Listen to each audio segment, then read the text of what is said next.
All right, John said there would be a penalty if I didn't get this on, so I'll make sure I get it right.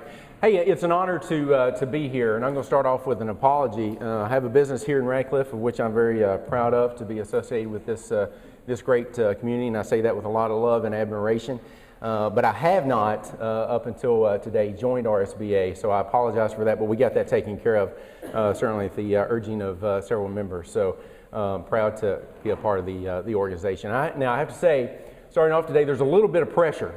So I'm going to ask you to be a little easy on me as we go forward. Not only do I have my boss, Judge Executive Harry Berry, here in the audience, got a couple magistrates that are always hard on me for whatever reason they can find. And then I have a retired one-star in the audience that I've written a few speeches for over the time when he was at Recruiting Command. So he's been giving me the stink eye, and he has high expectations, I think. So I have to be very careful.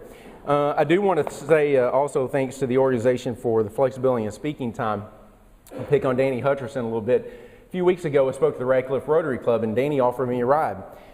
And on the way, he said, "Daniel, I'm going to be honest with you.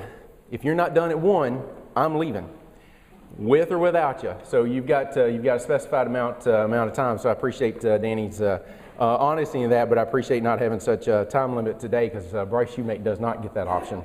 I assure you. It's not going to be a long speech. I want to leave plenty of time for questions. I'm going to use Bill Barron as my guide on time. The longer you go, the more he wiggles, more like a 3-year-old sitting through an opera performance. So he'll be my guide today. As business owners here within the community, and Barry, and talking to Barry, asked me to talk a little bit about what I saw the business environment. As well as the government environment that we're currently operating in. You know, as business owners, one of our greatest threats and one of our greatest concerns that keep us up at night are variable costs. That's the one that we have a hard time, obviously, putting our thumb on and controlling. And there's threats to that of course, on a daily basis that we struggle with. And we're fortunate in this community to have good business-oriented elected officials. And we certainly have great organizations like RSBA that focus on making businesses better. We also have great organizations and cooperation across county as well as civic organizations such as KRDA. And I want to talk a little bit, just a moment, about Bill and General Iacocca's work. Bill, for example, I spent a lot of time with him in the trenches over the years working on BRAC. He's done a fine job. This community owes him quite a bit in that regard. And then General Iacocca coming on board, I can assure you, having worked with him at Recruiting Command, there's no one better to fill that role than Jim Iacocca. He's going to do a fine job within this community for us. As a business owner here in Radcliff, I'm again proud to be a part of this organization. One of the things that I've seen with the county leadership here with our magistrates as well as our judge executive is they've worked very hard.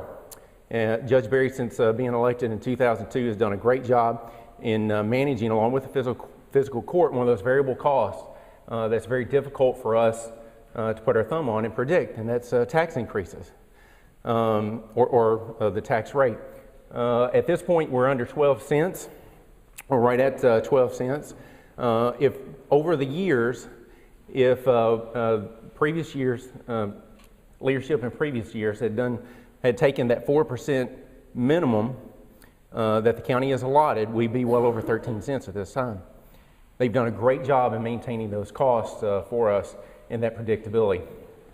So that gives us a lot moving forward that we can put our thumb on to make sure that we can control those costs. By extension, I have the blessing of having 2 other businesses, one here in the state of Kentucky and one outside the state of Kentucky. One of those being in Campbellsville here in Kentucky. I have to pay almost 2.5 times more in property taxes at that particular location than I do here in Radcliff. Now, I'm just talking particularly about county taxes, not talking school taxes, not talking city taxes. So that gives you a highlight in how business-oriented, particularly our county leadership is here within Hardin County. The one that I have out of state, I'm paying almost 3 times more in property taxes.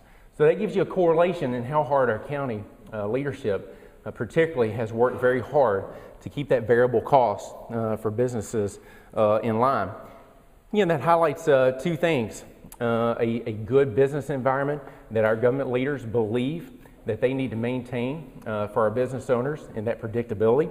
Because again, if they've taken that 4% increase each year that is allowed by state law, we'd be well over 13 cents now. And that's a lot of money out of our pocket and a lot of variable costs that we have to try and attempt to maintain. There's a lot of belief out there as you look at county government and the tax rates that you should take that 4% each year. And our leadership, our county leadership, maintains a hard line in making sure that government is efficient and that we do not needlessly tax to ensure that we do not grow government and we control the cost of those future rates and maintain a good business environment here for this community. Pam mentioned my time with Congressman Lewis. I got to see a lot of communities throughout my time working for Congressman Lewis. And I have to tell you, you don't see this kind of organization and support for business in every community. You don't see this kind of organization working with government in a way that can make things better. You don't see this kind of organization working with organizations like KRDA to make things better. We have to continue to do this. We have to work together across party lines, across all lines of civic and business to ensure our future. And again, I know I'm using KRDA a lot, but I want to highlight that fact. The future of our nation depends a lot on the post we call Fort Knox, as well as our community, and coming together and making sure that we have the right business environment, top to bottom, supporting cross-functional groups such as KRDA, RSBA is a future, key to our future, and we have to maintain that we continue to do that and hold that line. Talking about the business environment and taxes particularly, there's a threat to us out there as business owners in relation to the variable costs, particularly as it relates to the tax rate. The governor, as well as the Kentucky Chamber of Commerce, and I'm not being political here, just stating a fact, have both called for tax reform here in the state of Kentucky, and they have outlined the fact that that cannot be revenue neutral. So what does that mean to us? Anytime you hear that's not going to be revenue neutral, means there's going to be an increase in taxes. And that's a threat to our variable in maintaining a good, sound business with profit margin that we can hire employees and make this a greater community. Why is that? Bottom line is pensions. Now, it's easy for us to sit at home and say, hey, pension issue only affects teachers. It only affects county employees. It only affects state employees. That's not accurate. It's going to affect every one of us, and it's going to be a major impact. For example, the Kentucky State Police, I'm not sure if you follow this and know this is something that's on Sheriff Ward's mind, they're going to have a more than 100% per employee contribution rate into the Kentucky retirement system. For our county employees, that's going to increase from 19% roughly to 28% for a non-hazardous duty employee. For a hazardous duty employee, it's going to increase from 32% to approximately 48%. Now, think about this for a minute as a business owner. You're offering a retirement plan, and you're contributing 5% of your pay into a 401k. You think, hey, that's pretty good, and it is. It's very generous. But then the federal government or whoever comes in and says, hey, we made some mistakes at our level in making some calculations. We probably spent too much money, probably didn't tax enough. So you're going to have to make up for our mistakes, and we're going to triple that contribution.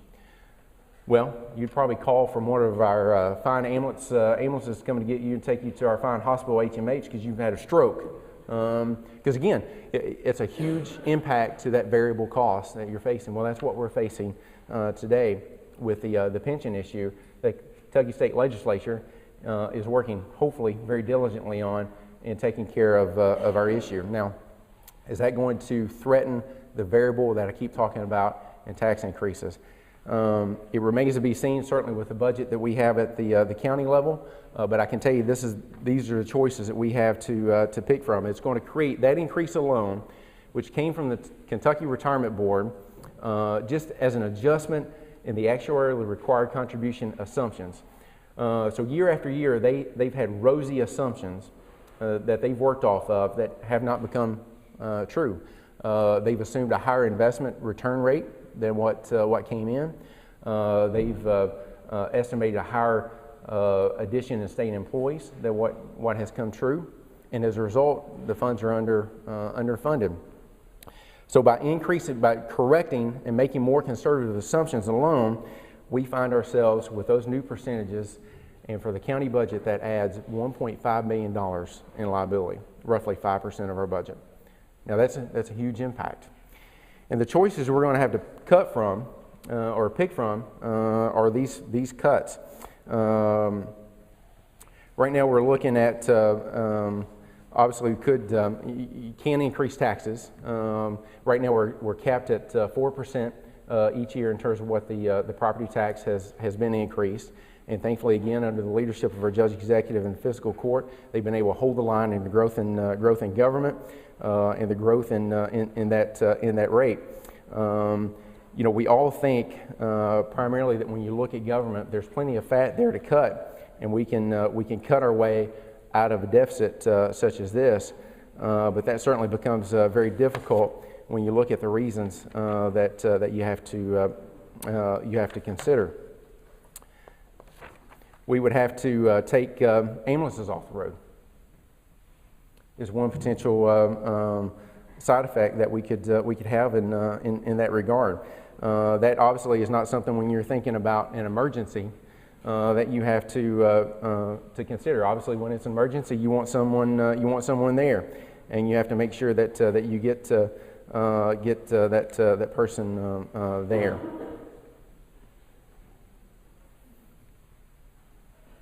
We have to reduce staff by 15%. And again, as I outlined, we're already as lean as we absolutely can because we're controlling the growth of government and that tax rate. Increase property taxes by 30%. Again, I just outlined that we're capped at that 4%. So we can't do that. That 4% gets us a gain of about $220,000 per year. Obviously, that's not going to eat into that $1.5 million very fast. Or draw down county reserves, which stand at roughly $4 million, which is a cash flow issue for us. We have to maintain that minimum $4 million to get through each budget cycle. So that's not an option. The services that we currently have with county government are have-to-have programs. We're not in the business of providing parks, charitable contributions, and things of that nature. So there's no fat to cut out of our budget in that regard. So the bottom line is this. That issue has existed for decades. It's a problem that has occurred at levels higher than us. The county, and I would say this goes for the city as well, has made every payment that was required and expected of us.